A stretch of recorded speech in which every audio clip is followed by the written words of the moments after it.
The room freezes on impact. A white glove of silence falls over 130 faces as a pair of eyeglasses arc through chandelier light and splinter across a ballroom floor. Somewhere, a violinist stops on the wrong note. A bride inhales like she's sipping from a blade, and the woman she just struck 68, soft hands, steady spine stares at the glittering wreckage of her lenses and realizes the truth in one bright, unbearable instant. I have been invisible long enough. Cut to black. Then a name, like a caption you can't ignore. Aurora Hughes. Her voice, command sharpened by years of silence. Tonight, we don't keep secrets. Impact. The first thing I feel is heat. Not on my cheek though, it stings with the hot outline of a hand butt in my chest. A furnace door yanked open. My glasses skid into a hush so complete it sounds like a verdict. The polished floor becomes a mirror for small disasters. A bent nose pad, a spiderweb crack, the watery silhouette of my hand as I reach, trembling, to gather the pieces like there's something living I could save. That's what you get for being selfish, Juliet says, her voice bright as a champagne knife. Lace clings to her like frost. She looks perfect. How remarkable, how expensive, how hollow, and I know without question that somewhere, beneath the music and the flowers and the performed promise of forever, there's a ledger open with my name written in the margin. No one moves. Not Ethan, my son, in his careful suit, who is studying the floor as though it might offer him a script. Not the aunts with their pearls, the cousins with their phones, the friends who shrugged inside their tuxedos and think, this is not my business. 130 witnesses to a single, simple truth. It is easy to be brave when you do not risk being bruised. I rise with my broken frames in my palm. The ballroom's air is cold on my face. I can taste orchids and freon and shame. Juliet smooths her wedding gown like a judge smoothing paper. You're not welcome here anymore, she adds, almost tenderly. Ethan and I need our privacy. Your apartment would be perfect while we look for something better. Privacy, perfect, better. Words chosen like jewelry, dressed to distract. The crowd swallows them whole. What I say is nothing. What I decide is everything. The mask. I learned to wear. People believe what you show them. I learned this long ago from the only man who ever understood me completely. Robert used to say, visible wealth attracts problems. Invisible wealth buys you peace. We tested that theory for decades and slept well most nights. So yes, I worked 3 days a week at a flower shop because the world is kinder when your hands smell like jasmine. Yes, I drive an old car and carry a scuffed purse and buy 2 of the same cardigan when there's a discount. Yes, I've let Juliet call my life modest and manageable, and I have let Ethan call it fine. I wore discretion like a coat. I patched myself. Simple, sturdy, unremarkable. But modesty is not emptiness. Discretion is not surrender. When I turn from the ballroom and step into the long corridor of carpeted echo, I feel the seams of that old coat give way and fall behind me. I am done being the woman people look through. In the side lobby, a brass mirror holds a stranger with a red cheek and steady eyes. I fish my phone from the purse Juliet once called adorable in a voice that meant disposable. I dial a number I have not dialed in over a year. Carlos, I say, it's time. He doesn't ask time for what. Men like Carlos don't traffic in the poetry of trouble. They file it. Are you certain, Mrs. Hughes? He asks anyway, because a good man gives you the mercy of a second chance. 30 minutes, I answer, no more. I hang up and, for once, feel my pulse slow. The decision is a switch. Rooms flood with light. How we arrived at the edge here is something I have learned about cruelty. It rarely arrives wearing its own name. It comes dressed as concern, as efficiency, as the clever logic of people who have appointed themselves shepherds of the slower, softer flock. The first time Juliet visited my apartment, her eyes flicked from the second-hand sofa to the family photos to the city folded open beyond my balcony. How cozy, she murmured, and I watched the words settle like dust. Ethan didn't notice, because love is a kind of blindness, and he wanted to be dazzled. The comments grew brave with repetition. Aurora, don't you have anything more modern to wear? Aurora, that car is dangerous. You should let Ethan handle it. Aurora, at your age, it took exactly 3 months for concern to become plan, and plan to become pressure. Then came the brochures, glossy as lies, for active senior communities and age-appropriate living. Then came the family, meeting and ambush disguised as coffeeware. Juliet's parents performed advice like a duet, and Ethan nodded when he forgot how to speak for himself. At some point, the word apartment stopped meaning my home and began to mean their solution. I did not argue. I have never had much luck talking men with practiced smiles out of bad ideas. Instead, I called Amelia, who has spent 3 decades learning what truth looks like on paper. I need to know what's real, I told her. All of it. What she brought me was a ledger dressed as a mirror, $120,000 in debt, balanced across cards and cars and champagne promises, rent delinquent, credit thresholds begging, a wedding budget that read like a dare to gravity. The numbers marched in columns, cold and clean. They explained why Juliet's eyes measured square footage like appetite. They explained why my phone filled with messages the week after their engagement. They did not explain why my son could watch me be erased and call it love. Threads.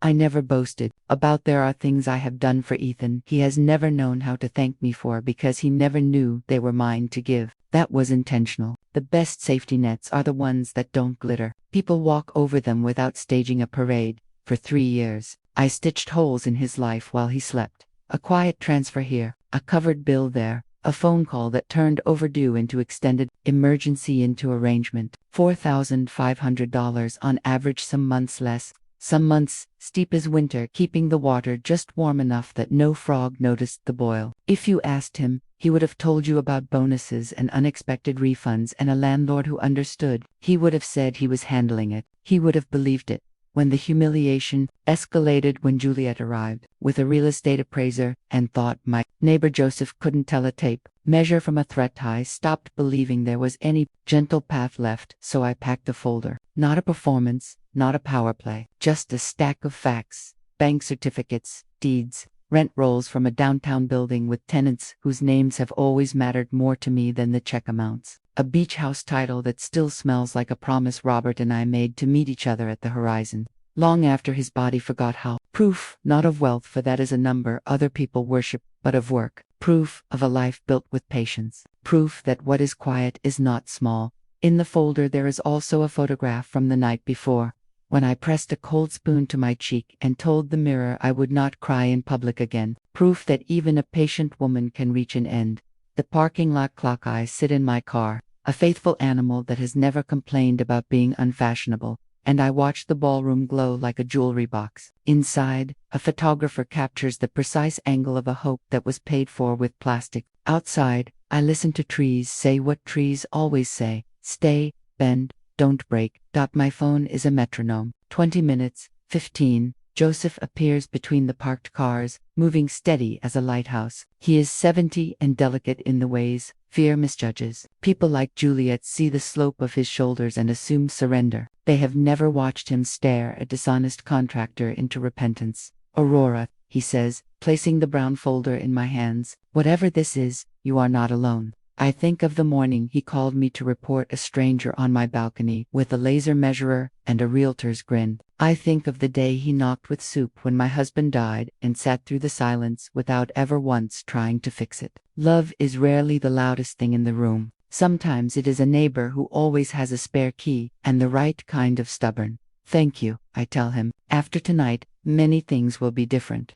He nods, because some sentences are not threats but tender mercies.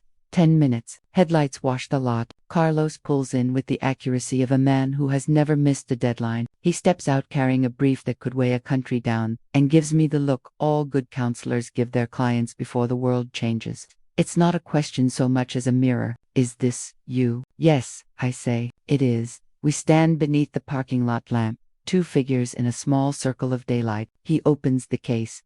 Immediate suspension of all discretionary transfers in Ethan Hughes's name. He reads, tapping one document: revocation of lease guarantee, notice prepared for the landlord, effective at opening of business, and he flips to the next page: rescission of the private guarantee for tonight's event. Pursuant to Clause 14C, the venue will require alternative payment before close. The papers feel cool against my fingers, as though they were stored in a different season. I sign them one after the other with a hand that doesn't shake. Each signature is a boundary restored. Each line is a door I am closing because leaving it open has burned the house. This isn't revenge, I tell Carlos, more for me than for him. This is a lesson I should have taught earlier. He meets my eyes, a man who has watched families drown while arguing that the water is warm. It's accountability, he says softly, the kind that makes future kindness possible. The walk back in ballroom sound hits in layers when the doors open. A laughter track that has forgotten it is being recorded over a tragedy. The clink of a glass. The rising murmur of a crowd that senses a second act. I step inside with Carlos at my shoulder and the brown folder under my arm. Juliet's head turns first, quick as a paper cut. Silence spreads like dye. Ladies and gentlemen, Carlos says come. Courteous, impossible to move. We apologize for the interruption. We have urgent legal matters to address with Mr. Ethan Hughes and Mrs. Juliet Dawson. You can almost hear the room lean forward. Phones rise with the obedient gravity of scandal. Ethan's face drains. The boy in him, the one who once asked me to fix a toy he broke by hiding. It comes to the surface just long enough to look terrified. What is this? He asks me, voice small. This is the part where a different version of me, the mother who has solved everything while receiving nothing, would swallow the night and make it gentle. But that woman was slapped across the face and left on the floor. She is not here. This is clarity, I say.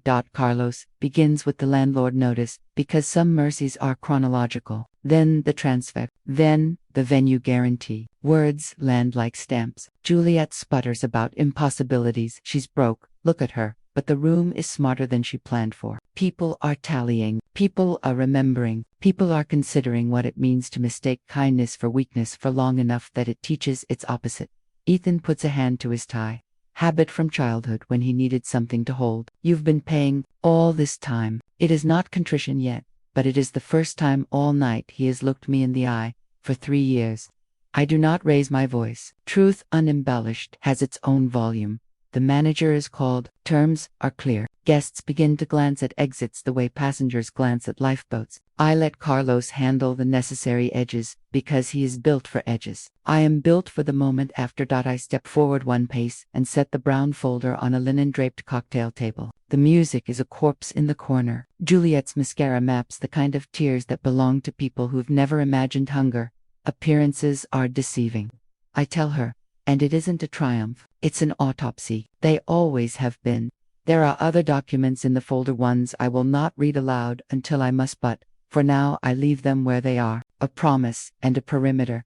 Would you like me to read the full accounting? Carlos asks, professional to the end. Not yet, I say. They can begin with what they already owe themselves, an apology. The word hangs, heavy as a chandelier. Nothing comes. So I turn, and I walk, past the floral arch and the cake that tastes like unsustainable hope, past the bridal party that learned shame is contagious, past the framed sign that reads happily ever after in a font too delicate to carry a lie. At the threshold I pause, just long enough to look back at my son. I want to give him one last chance to step into the light he keeps avoiding. He lowers his eyes. Then I leave. The city after midnight. The drive home is a map of old decisions. I recognize the street where Robert and I once laughed so hard we had to pull over. The corner where Ethan skinned his knees and declared he would never ride a bicycle again, until he did the very next day. The bakery whose owner still slips an extra roll into Joseph's bag. The city hums the way lungs hum when they remember how to breathe. By the time I unlock my door,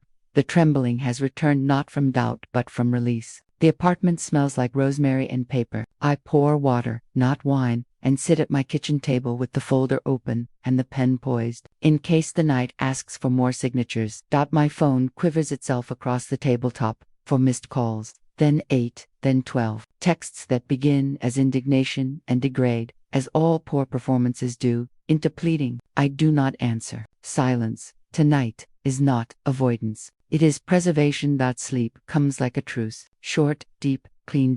When morning drags light across my floorboards, Joseph knocks with coffee and pastries he vows are medicinal. He looks at me the way people look at a friend after surgery, checking for color. How do you feel? He asks. Like a woman who told the truth, I say. He grins. I liked the part where the music stopped. We eat without ceremony. The city resumes. Somewhere, a video is being uploaded. Somewhere, a rumor decides whether it wants to be a fact when it grows up. Somewhere, a young bride realizes that a life cannot be financed with other people's dignity. My cheek is tender to the touch. I studied the bruise in the bathroom mirror and think it looks like a beginning.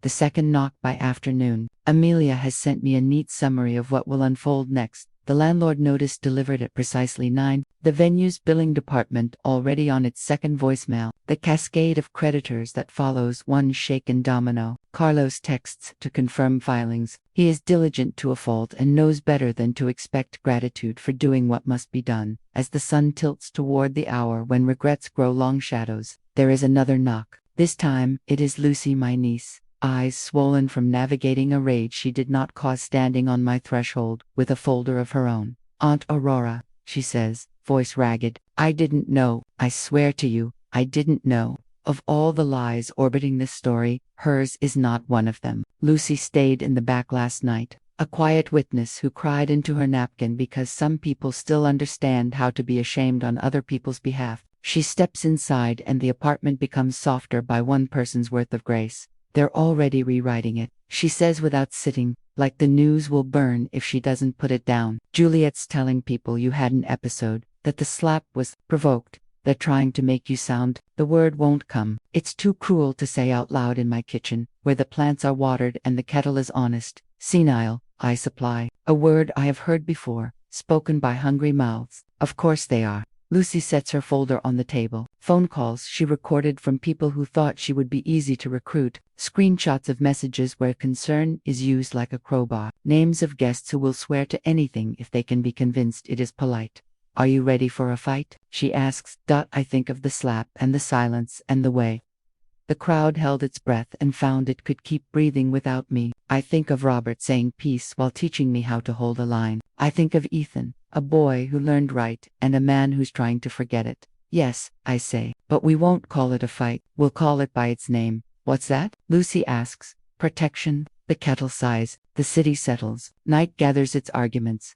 Tomorrow will bring cameras and lawyers and the first delicate arrangements of a story the world will insist on telling for me if I let it, but not tonight. Tonight I label a new folder. I place inside it the photograph of my bruised cheek, the receipts of 3 years' worth of unsung rescues, the deed copies Robert and I notarized on a day so ordinary we forgot to celebrate it. I write on the tab in a hand that doesn't shake. Boundaries. I turn off every light but one. It pools on the table, bright and steady, like a stage where the protagonist finally steps into her mark. The morning after the sun is too bright for how the world feels. It spills through my curtains like it hasn't read the news. My phone is still trembling from the night before. Voicemails from Ethan that start angry, dip into disbelief, then collapse into pleading. Mom, please call me back. You don't understand how this looks. Juliet's crying. Everyone thinks you've lost your mind. Mom, please just tell them it's not true. Each message sounds less like a son, and more like a man watching his castle of lies crumble. The news has spread faster than I imagined. By 9 a.m., the ballroom staff have already called Carlos to confirm the payment cancellation. The caterer posts on social media about an unprecedented situation at a high-profile wedding. Guests upload shaky videos of the confrontation, captioned with emojis and moral outrage. I scroll through one of the clips. There I am, standing straight, my voice calm. Juliet's hysteria unraveling beside me. The comments pour in. The mother-in-law is a queen. This is what happens when you mess with the wrong elder. Justice served in a wedding dress. I close the app. Viral vindication feels hollow. The internet cheers for 5 seconds, then moves on. But I'm still living inside the echo. Joseph brings the headlines by mid-morning. Joseph knocks on my door, carrying 2 cups of coffee and a newspaper folded under his arm. His silver hair catches the light like frost. They're talking about it everywhere, he says, setting the paper down. The headline reads, Mother-in-law cancels $50,000 wedding payment, mid-ceremony secrets exposed at Royal Oaks. Below it, a photo, me, mid-sentence, eyes clear and unflinching. Behind me, Juliet's mascara streaks down her cheeks like black rivers. Do you regret it? Joseph asks quietly. I sip my coffee before answering. Regret would mean I did something wrong. I point to the picture. That woman there, she's finally telling the truth. He nods. Still, truth is a heavy thing to lift alone. I smile faintly. Then help me carry it. The counterattack by noon. The counter-story begins. Juliet posts a long, tearful video on social media. She's sitting in their half-decorated apartment, wearing yesterday's makeup, her voice trembling in just the right places. We never wanted to hurt her, she says, but she's been unstable for months. We tried to help her, but she refused every offer. Last night was just the breaking point. She talks about mental decline, about irrational financial behavior, about a poor widow who refuses medical help. Every word is polished, like a lie rehearsed in front of a mirror. Ethan appears, briefly behind her in the frame, silent, nodding. He looks strained, like someone who's realized the monster he's feeding but can't afford to let go of it. By evening, gossip channels pick it up, the wedding from hell. They call it. Talk shows debate whether I'm a cruel matriarch or a victim of elder abuse. Hashtags bloom like weeds. Hashtag wedding scandal. Hashtag greedy bride. Hashtag crazy mother-in-law. Carlos calls to warn me. They're preparing a legal move, he says. Preliminary petition for a mental competency evaluation. They want to prove you're unfit to manage your finances. My hand tightens on the phone. They're going to try to declare me insane. They'll fail, he says, but they'll try. For the first time since the slap, my knees weaken. This isn't just gossip anymore. This is war. The gathering of allies that night. Amelia arrives, folder in hand, her hair pinned like she's going to court. Lucy is with her, eyes swollen but fierce. Joseph joins us, the quiet anchor among our storm. We gather around my dining table, now the headquarters of a small rebellion. Amelia spreads out documents, credit reports, screenshots, witness statements from neighbors who saw Juliet's behavior. Lucy has gathered messages from friends who heard the couple brag about convincing the old lady to move out.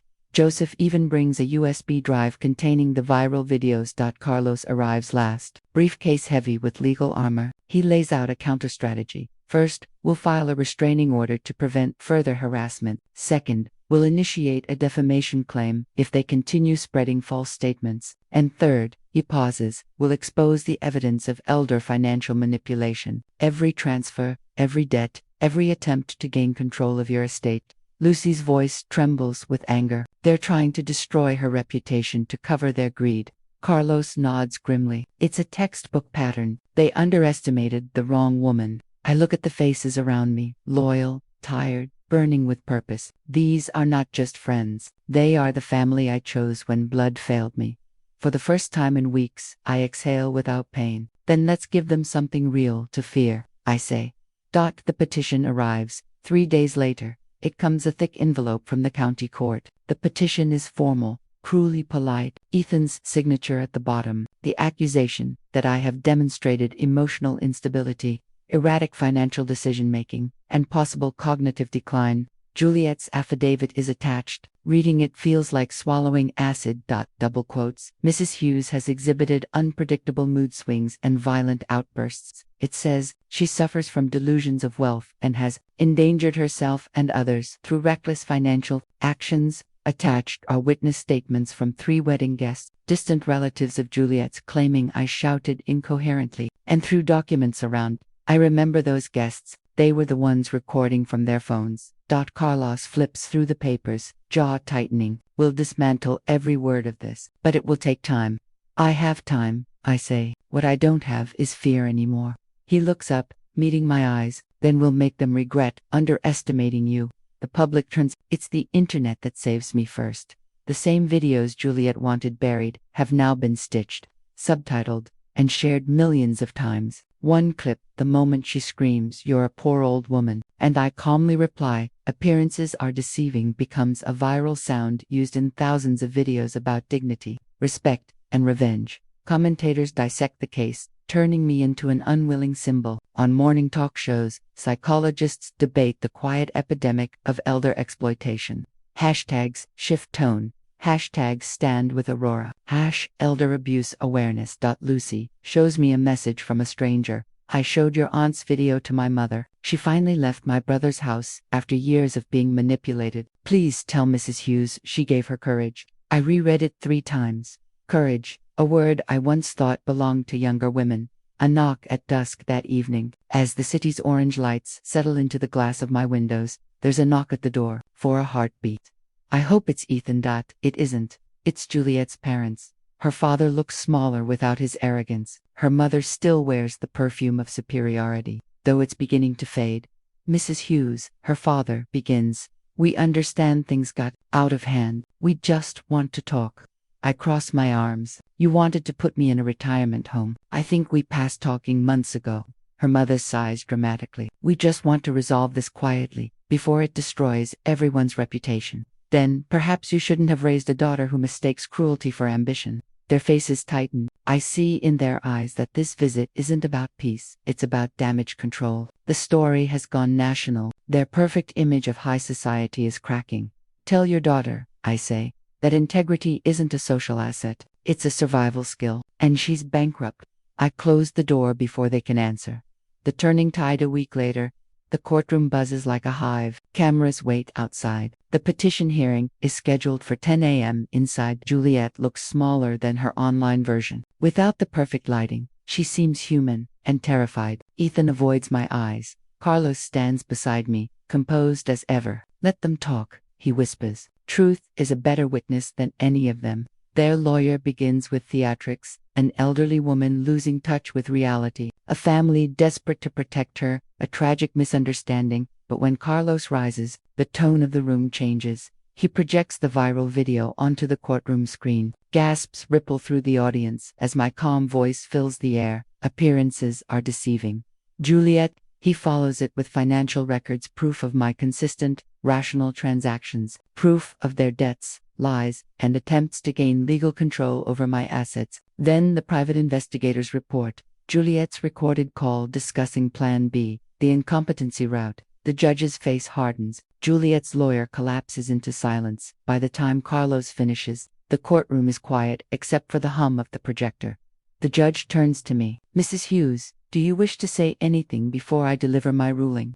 I stand. My voice is steady. Yes, Your Honor. I just want to say that age is not confusion, and silence is not weakness. I stayed quiet for peace. They mistook it for consent. They won't again. The gavel falls like thunder. Petition denied.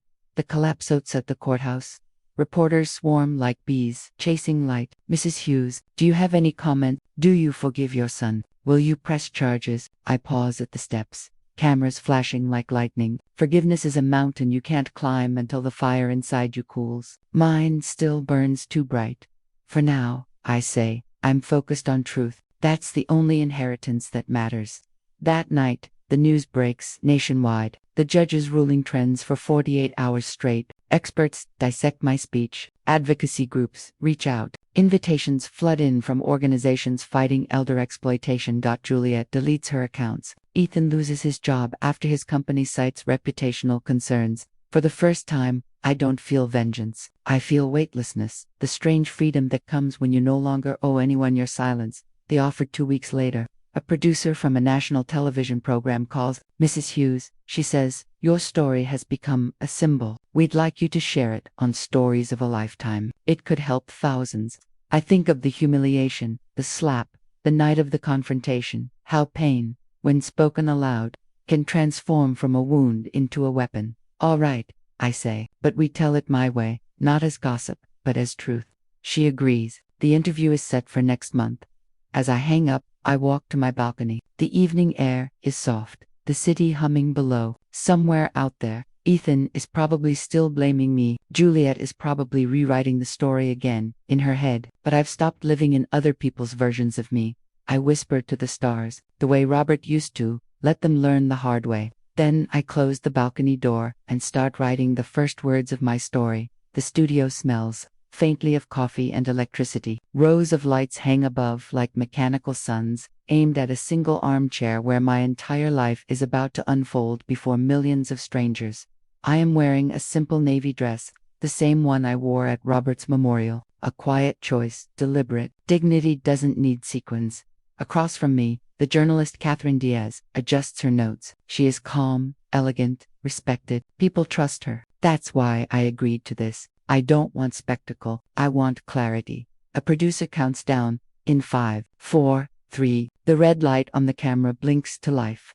Good evening, Catherine begins. You're watching Stories of a Lifetime. Tonight, we bring you a story that has shocked the nation. The story of Aurora Hughes, a 68-year-old widow, whose act of courage at her son's wedding exposed years of family manipulation and financial abuse. She turns to me, her eyes warm but probing. Mrs. Hughes, she says, millions have seen the viral footage of you standing in that ballroom, calm while chaos unfolded. What were you feeling in that moment? The voice of truth. I take a breath. Cameras don't scare me. Not anymore. I've already survived the public gaze at its cruelest. I was feeling free, I tell her, for the first time in years. Catherine leans forward. Free from what? From silence, I say. Silence is heavy, Ms. Diaz. You carry it so long that it bends your spine. But the moment you speak, the moment you say, no more, you remember what standing straight feels like. The audience is quiet. Even the cameramen stop fidgeting. I didn't go to that wedding to expose anyone. I continue. I went as a mother. But when my daughter-in-law slapped me, I realized that if I stayed quiet one more time, I would lose the last thing I still owned, my dignity. Catherine nods, slowly. And what happened after you left the ballroom that night? I tell her everything. The call to Carlos, the documents, the confrontation, the silence that followed as I speak. The production team projects clips of that night on a screen behind me. Juliet's fury, Ethan's pale face, me standing calm in the center of the storm. It plays like a scene from a film. But this isn't fiction. This was my life, falling apart in front of 130 people, and being reborn in the same moment. The nation listens. The interview lasts 45 minutes. We talk about emotional abuse, about how manipulation doesn't always sound like shouting. Sometimes it sounds like we just want what's best for you. Carlos joins for a segment, explaining how easily financial exploitation hides under the guise of help. Elder abuse, he says, isn't always about stealing money. It's about stealing autonomy, convincing someone that they can't trust their own judgment. Catherine asks, Mrs. Hughes, what would you say to others who are living through something similar? I look straight into the camera. I'd tell them that love without respect is not love. I say that being a parent doesn't mean becoming a doormat, and that it's never too late to stand up for yourself, even if your legs shake. The studio is silent for several beats, then applause. Not the polite kind, but the kind that carries gratitude. Catherine's voice trembles just slightly. Mrs. Hughes, do you have a message for your son, if he's watching? That question is a knife. I knew it would come. A mother's message. I inhale. Cameras capture everything, even heartbreak dressed as composure. Ethan, I begin, voice steady. If you're listening, I want you to know that I still love you. I will always love you. But love doesn't mean erasing yourself for someone else. Love doesn't mean funding their destruction. Love doesn't mean staying silent while they hurt you. I pause, letting the words find their weight. I hope that someday, you'll remember the man you used to be, before greed made you small. And when you do, my door will be open, but only for the son who knows what respect means. I see Catherine wipe the corner of her eye, then the camera light turns red again. Cut to commercial. The aftermath of Truth. When the interview airs that evening, everything changes.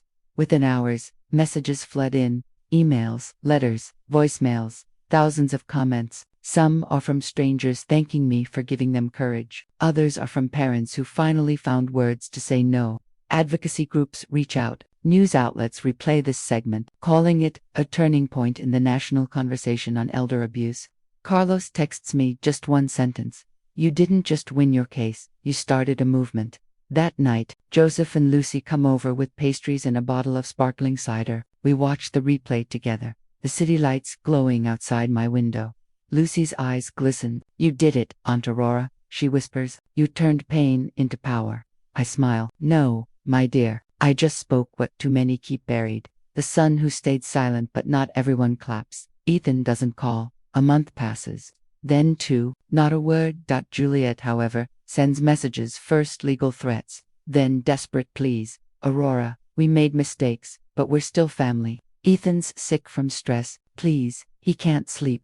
I'm pregnant. Don't let your grandchild grow up poor. I read them all, then set the phone down. Pregnant. The word hits me like a memory of laughter that's gone stale. Somewhere out there, a child will carry my blood and my story into the future. I hope they inherit my will, not their parents' greed. Healing begins by the end of that year. My days find rhythm again. Morning tea with Joseph, work at the flower shop. Evenings spent answering letters from strangers who now call me Mrs. Hughes, the brave one. One message stays with me. You don't know me, but after watching your interview, I left my abusive son's house and moved back into my own apartment. I sleep in peace for the first time in years. Thank you. I print it out and pin it to my wall, right next to Robert's old quote, framed above my desk. Visible wealth attracts problems. Invisible wealth buys you power. He was right, but I've learned a new version. Invisible courage changes the world. The foundation is born 6 months later. Carlos brings an idea. You should start something, he says. A foundation, a safe place for seniors who are going through what you did. The thought terrifies me at first. Running a foundation means reliving my pain publicly, again and again. But it also means transforming it into protection for others. Joseph offers to help with logistics. Amelia volunteers her real estate office for the first meeting. Lucy says she handled the educational programs.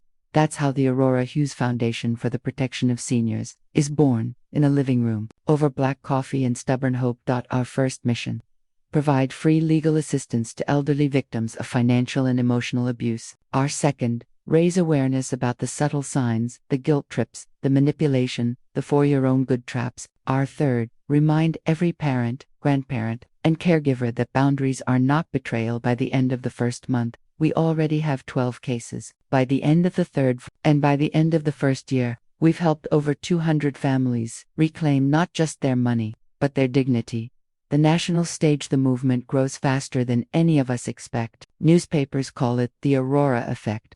I'm invited to speak at universities, community centers, even government hearings. Each time I stand behind a podium, I see new faces: daughters, sons, parents, people who once thought they were alone. One afternoon, after a lecture, a young man approaches me. He's about 30, eyes red from crying. My mom watched your interview, he says. She stood up to my father for the first time in her life. Thank you.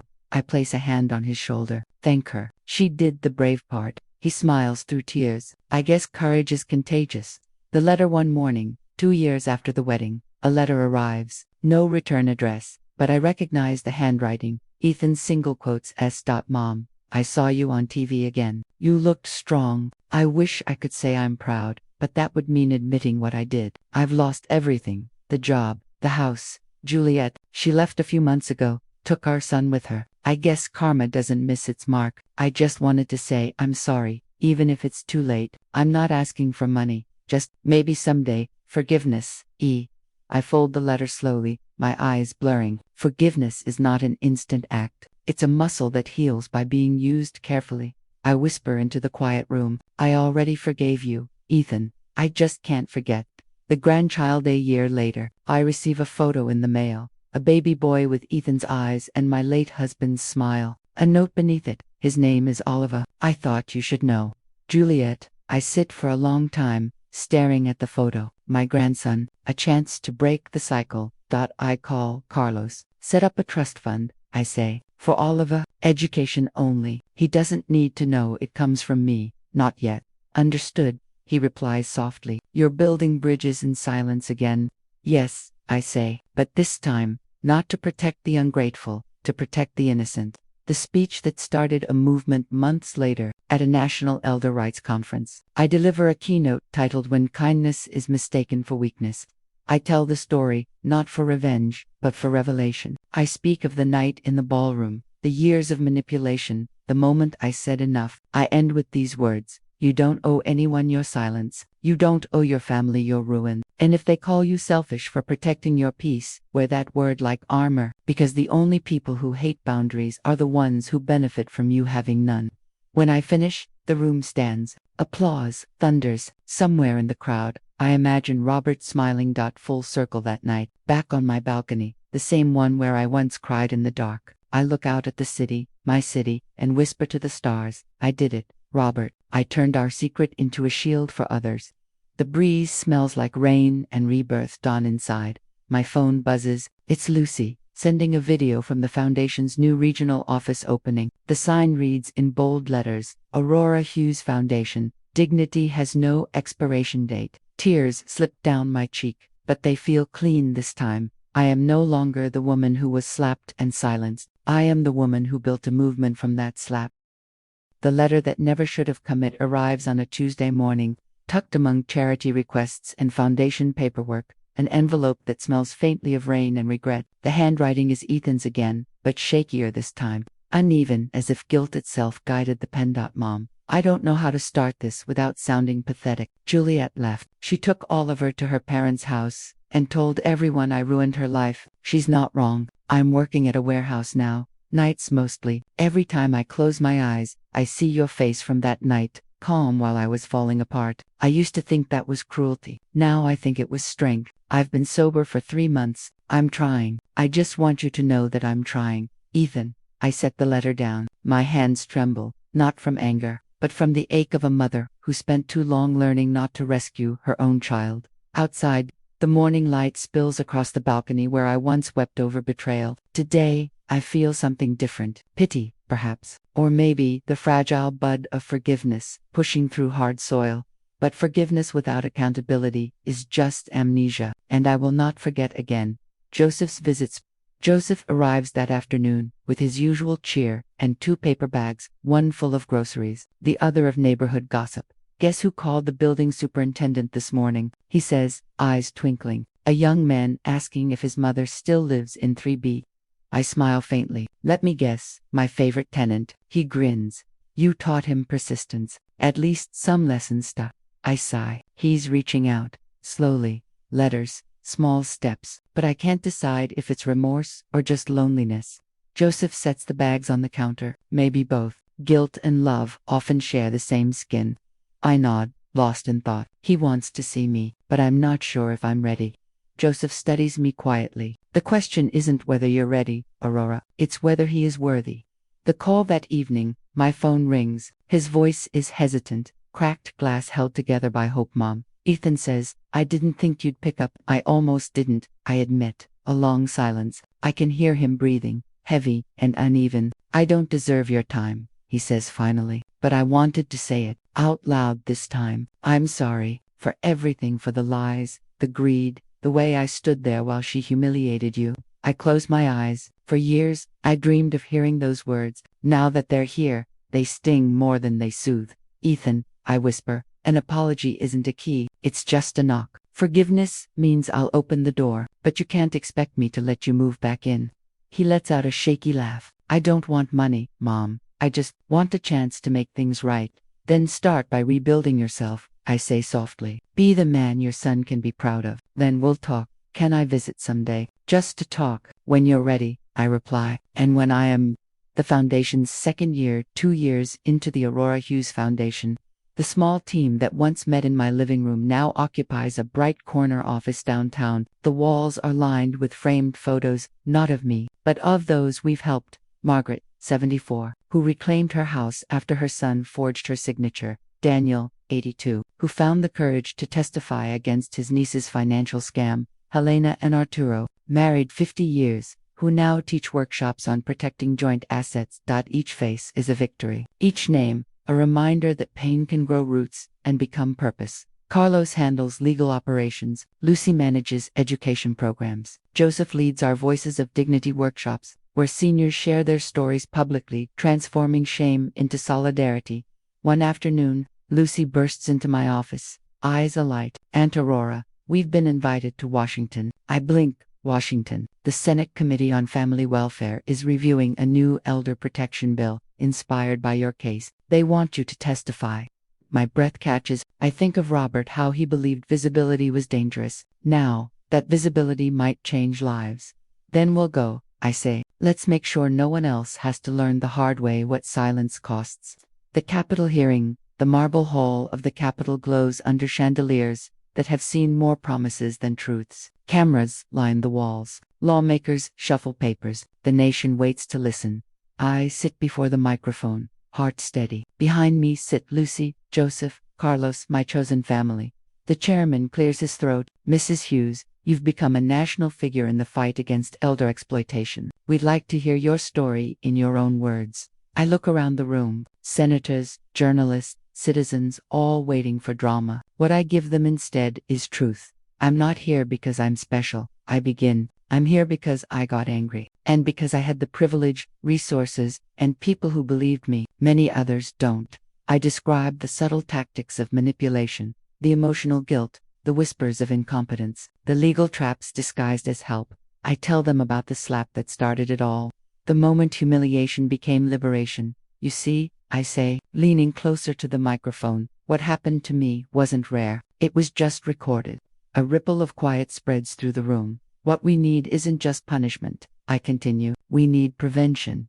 education, a culture where protecting our elders is not charity, it's justice. When I finish, the room erupts in applause. Some senators stand, a few wipe their eyes. I look up at the gallery and whisper to myself, Robert, we did it.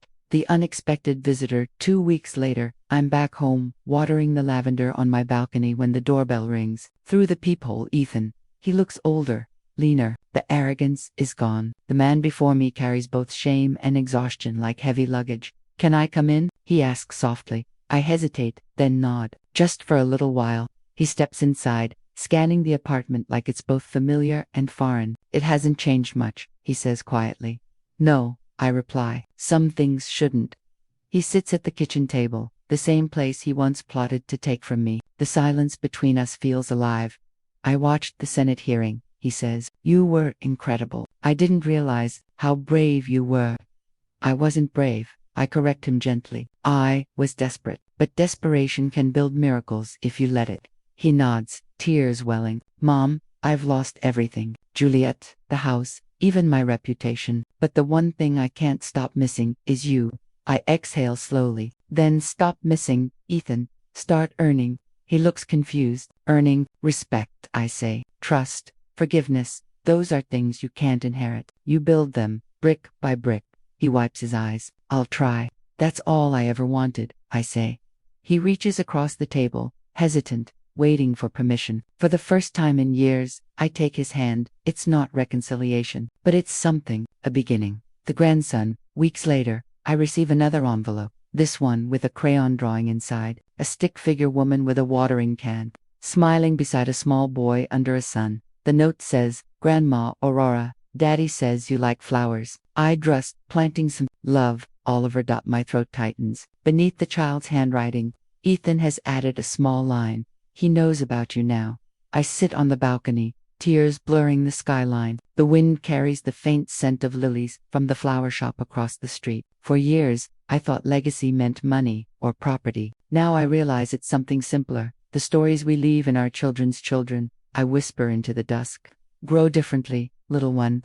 Peace in Bloom Spring arrives early that year. Our foundation hosts a public event called Bloom Again, where seniors plant flowers to symbolize new beginnings. Children help them dig the soil. Neighbors cheer. Reporters film quietly from the sidelines. I walk through rows of tulips and roses, shaking hands, listening to stories. Each bloom feels like a soul-reclaiming light dot. As I near the center of the garden, I freeze. There, Ethan and Oliver, standing by a patch of lavender. My lavender. Ethan meets my eyes, uncertain but hopeful. Oliver grins, holding a tiny shovel. Grandma, Daddy says this one's yours. I crouch down beside him, heart trembling. Then let's plant it together.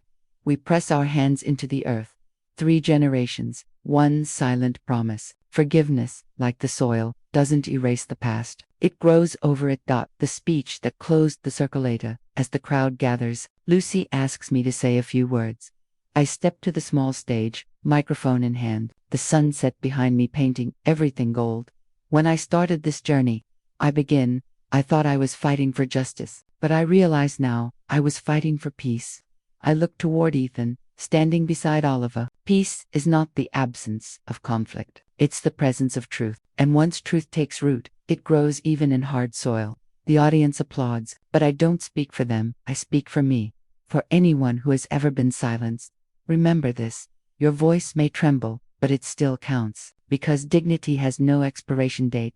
Applause swells like a tide. Lucy wipes tears. Joseph claps until his hands are red. Ethan bows his head. A man finally learning the weight of humility. Nightfall and reflection that night. Alone on my balcony, the city hums below, alive and forgiving.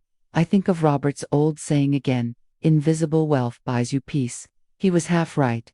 Invisible courage buys you freedom. Invisible forgiveness buys you peace. The wind carries the faint laughter of Oliver somewhere below. I smile, whispering to the stars. The circle closes, my love.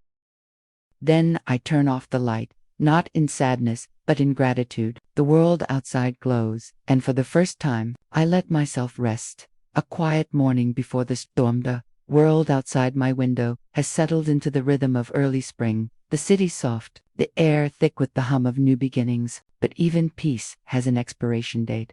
I'm sipping tea at my desk, reviewing donation reports for the foundation's 3rd anniversary, when Lucy rushes in, breathless. They're saying we misused funds, she blurts out. The words hit harder than a slap. What? I ask sharply. She drops a newspaper on my desk. The headline reads, Aurora Hughes Foundation, under investigation for financial irregularities. Below it, my face, the same photograph from my Senate hearing. Except now, the caption calls me the crusader with a questionable ledger. I don't move. For a moment, the room shrinks until all I can hear is the faint ticking of the wall clock. The accusations. The article claims that a whistleblower, an unnamed former associate, provided evidence that our foundation redirected donor funds into unverified private accounts. It cites confidential sources and internal documents leaked online. Lucy's eyes are wide. Aunt Aurora, it's lies. You know that. We have every receipt, every audit. I nod slowly. Of course, but truth doesn't trend as fast as scandal. She grips my hand. What do we do? I think of all the faces our work has saved, all the lives rebuilt from silence. We do what we've always done. I say, we face it head on. I call Carlos. His voice, as always, is calm steel. I saw the article, he says. We'll handle this. Don't talk to the press yet. They'll twist every word. We'll trace the leak first. Do we have any idea who it is? I asked. A pause. Then quietly, I think I do, but you're not going to like it. The Betrayal. By afternoon, Carlos arrives with a folder and a face I've never seen him wear before. Regret. He lays a single page on my desk, an anonymous email, traced back to a temporary account but cross-referenced with an IP address. It leads to someone inside the foundation, and not just anyone. Joseph. Carlos says, the audit logs show he accessed restricted donor files 2 nights ago. My chest tightens. Joseph, no. His family. I know, Carlos says softly, but the evidence points to him. I stare at the page until the letters blur. Joseph, the man who brought me coffee when the world turned its back. Joseph, who planted lavender beside my balcony after Robert's funeral. Joseph, who said, you're not alone. My voice breaks. Why would he do this? Carlos sighs. Sometimes, good men make desperate choices. Maybe he thought he was protecting you. Or maybe, someone offered him something. I sit back in my chair, dizzy with disbelief. After everything, after betrayal, redemption, rebuilding, here I am again, facing deceit, inside the house I built. Confrontation. At dusk when Joseph arrives that evening, he looks tired, older than I've ever seen him. I can't tell if the sadness in his eyes is guilt or exhaustion. Carlos told me, I say quietly. He doesn't deny it, he just lowers his head. I didn't mean for it to get this far. Then how far was it supposed to go? I ask, voice trembling. He hesitates. A reporter reached out weeks ago. They said they were investigating corruption in elder foundations. They wanted inside documents, just to verify things. I thought. His voice cracks. I thought if I cooperated, they'd see we were clean. They promised to keep my name private. And you believed them? He nods, eyes wet. I thought I was helping you. I pressed my palms flat on the table to stop them from shaking. You helped them destroy what we built. Tears spill down his cheeks. I'm sorry, Aurora. I swear, I didn't take a penny. I trusted the wrong people. Silence, heavy, suffocating silence. Finally, I say, then, you'll help fix it. The public firestorm. Within 48 hours, the story explodes across every platform. Talk shows replay my interviews, juxtaposed with headlines about financial scandal. Donors freeze funding, board members panic, the media circles like vultures. Lucy bursts into my office mid. Aunt Aurora, they're calling for your resignation. I glance at Carlos, who nods grimly. It's temporary. Aurora, step down until we clear your name. It'll protect the foundation. I stare at the press statement in front of me. Aurora Hughes voluntarily steps aside pending investigation. Every instinct in me screams, no, but leadership isn't ego, it's sacrifice. I sign the paper. The next morning, the media calls it an admission of guilt. The irony burns like acid. The shadow trial behind the scenes. Carlos works tirelessly. He uncovers the reporter, a freelancer funded by a rival nonprofit jealous of our rising influence. The leaked documents were doctored, the account numbers faked up, but truth, again, must crawl uphill. Meanwhile, the board schedules a public hearing. They need to restore confidence.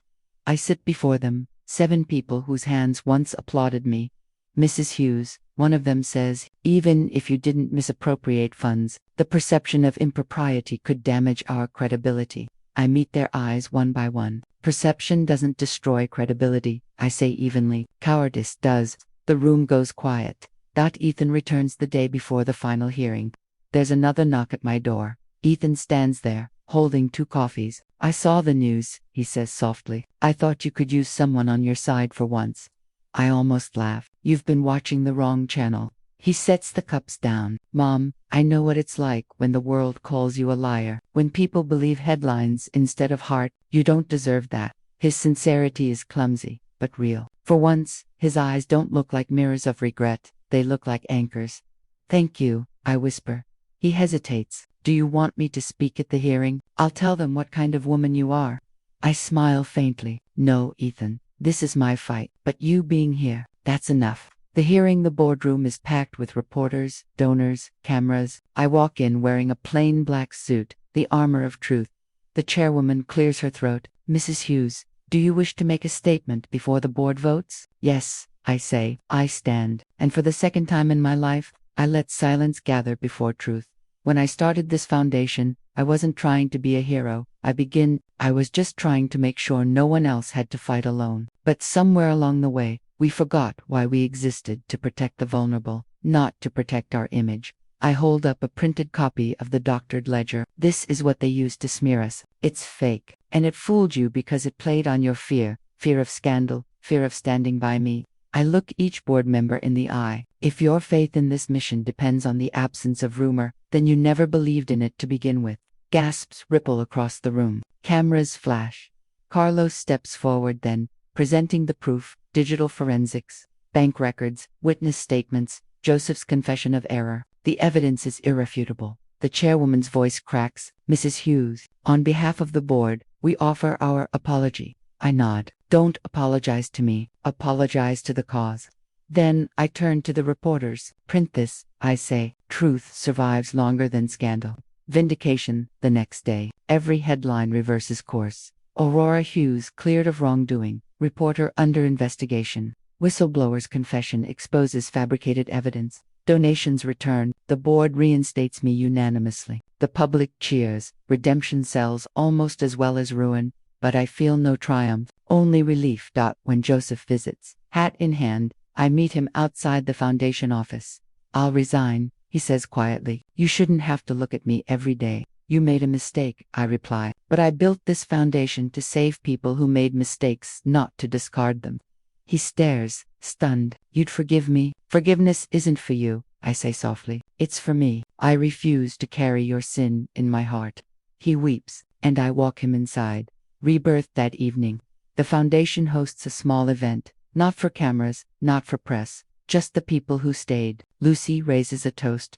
To truth, she says, voice trembling, to the woman who taught us that silence can be broken twice, once by courage, and again by integrity. Everyone claps. Carlos smiles, rare, genuine. Ethan watches from the back of the room, hands in pockets, pride glowing quietly. I lift my glass. 2 mistakes, I say, because they make honesty mean something.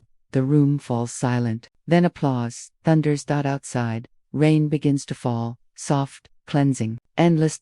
And for the first time since that slap years ago, I realize this isn't just my story anymore. It's everyone's time. Moves softly. Now 5 years pass. The world outside my window has changed its rhythm again. Slower, gentler, wiser. I still wake at dawn, brew my jasmine tea, and water the lavender on my balcony. Only now, there's another plant beside it, a small olive tree, a gift from Oliver for my 75th birthday. He's 10 now, thoughtful, curious, always asking, Grandma, why do people lie if truth feels better? And every time, I smile and tell him, because some people haven't learned how strong truth feels yet. The Aurora Hughes Foundation thrives beyond my imagination. Lucy now serves as its executive director. Carlos sits on the National Advisory Board for Elder Protection. And Ethan works as our community outreach coordinator. Sometimes I watch him speak to new clients, his voice calm, steady, humble. He has found redemption, not through words, but through work. A world that finally listened in 2030. The Elder Protection Bill, the one inspired by my testimony, passes nationwide. The law mandates financial transparency for caregivers and grants seniors direct access to legal support and mental health advocacy. They name it the Aurora Act. When I first hear it on the news, I sit perfectly still, tea cooling beside me, not out of pride, but that something born from a single act of humiliation, a slap in a ballroom, could ripple far enough to change the lives of millions. Robert's voice whispers in memory, invisible wealth buys peace, and I think he was right, but invisible courage changes history. The Foundation's 10th anniversary arrives with a gala in my honor. I resist at first. I've never liked spotlights, but Lucy insists. The hall is filled with faces from every chapter of my life. The first women we helped escape exploitation, reporters who once doubted me, senators, students, journalists, and survivors. Ethan takes the stage. His voice shakes just slightly. My mother taught me that silence is dangerous, he says, that love without respect isn't love. For years, I misunderstood her strength as stubbornness, but she was teaching me the hard way what dignity really means. I lost her once because I didn't listen. I'll spend the rest of my life making sure others don't make the same mistake. Applause fills the room like thunder rolling through glass. Then Lucy invites me to speak.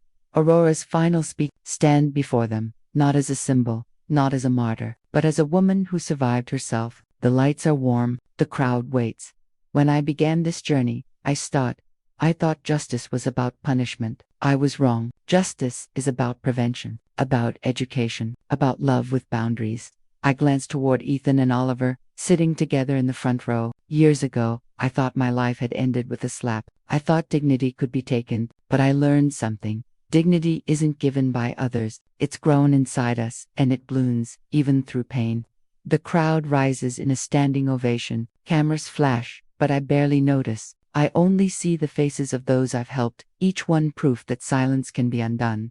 As I step down, Oliver runs to me, holding a small flower he picked from the table arrangement. It's yours, Grandma, he says proudly. I kneel and whisper, no, sweetheart, it's ours. The quiet years, the years after the gala unfold gently. I move to a cottage by the coast, the same one Robert and I once dreamed of retiring to. The ocean becomes my clock. Its rhythm teaches me patience again. Ethan visits every weekend with Oliver. They cook, laugh, sometimes sit in silence watching waves roll against the rocks. I see peace in my son's eyes, not the borrowed peace of guilt, but the kind you earn by rebuilding.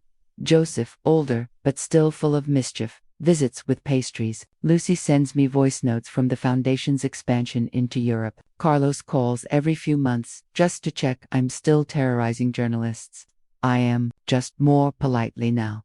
The final lesson one evening. As the sun melts into the sea, Oliver asks me to help him with a school essay. The topic, a person who changed the world. Are you going to write about your grandma? I tease. He grins. No, I already did that last year. This time, I'm writing about the Aurora Act, but I want to understand something. How did you know what to do that night at the wedding? I think for a long moment, then say, I didn't. I just knew what not to do. Stay quiet. He nods slowly, the way Robert used to when he understood something big. Then he says, softly, when I grow up, I want to help people too. I smile. Then the story's already working.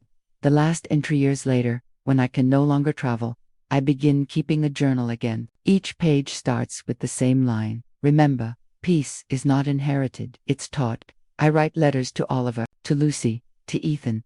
I tell them about the smell of lavender after rain, about the importance of saying no with grace, about the power of one quiet voice in a loud world. And in my will, I add a single clause. When I'm gone, the Foundation must build one more wing. The House of Light, a residence for survivors rebuilding their lives in peace. I'd leave half my estate to fund it. The final scene. A soft morning dawns, one of those days, where the sky looks like it's painted in forgiveness. Ethan finds me asleep in my chair by the window, journal in my lap, pen still in hand. On the page, the last thing I ever wrote. If love survives truth, it becomes something holy. They bury me under the olive tree beside the lavender patch, overlooking the sea. The headstone is simple. Aurora Hughes 19532-033. She turned silence into strength. Every year, the Foundation hosts Aurora Day, where volunteers plant lavender in senior homes across the country. One bloom for every person who found their voice. And somewhere, a boy named Oliver tells his friends, My grandma didn't just stand up for herself, she stood up for everyone who couldn't. The waves crash softly, the wind hums through the olive branches, and peace, real, earned peace, fills the air.